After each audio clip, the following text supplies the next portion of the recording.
بسم اللہ الرحمن الرحیم۔ السلام علیکم ورحمۃ اللہ وبرکاتہ۔ میری پیاری بہنوں، ذکر والوں، فکر والوں، دل والوں، آج ہم سننے جا رہے ہیں رسالہ روحی کا سبق نمبر 29واں، ایک ایسا سبق جو ہمارے دل کی سمت درست کرتا ہے۔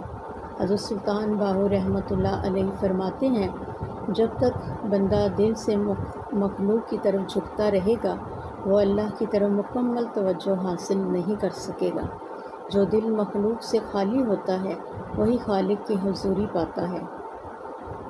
یعنی اگر تم چاہتے ہو کہ دل میں اللہ کی یاد اترے، اگر چاہتے ہو کہ دعا مانگو تو عرش ہلے، اگر چاہتے ہو کہ تمہیں اللہ کی محبت کا ذائقہ نصیب ہو تو پہلے دل کو مخلوق سے خالی کرو، یعنی دنیا والوں کی تعریف، شکوہ، عزت، شہرت، حسد، رنجش، سب کو دل سے نکال دو۔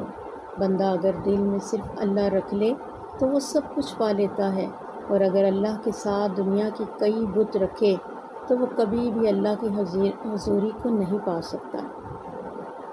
پیغام یہ ہے آج کا کہ آج کی نیت یہ بنائیں، یا اللہ آج کے بعد دل میں صرف تیرا نام بسے گا، مخلوق کی تعریف، ناراضگی یا امید کچھ بھی نہیں۔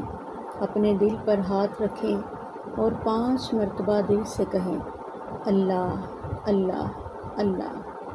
روح کو چھو لینے والی دعا کرتے ہیں، یا اللہ ہمیں دل کی پاکیزگی عطا فرما، ہمارے دل کو مخلوق کی غلامی سے آزاد کر دے اور صرف اپنے ذکر، اپنی رضا، اپنی محبت سے بھر دے۔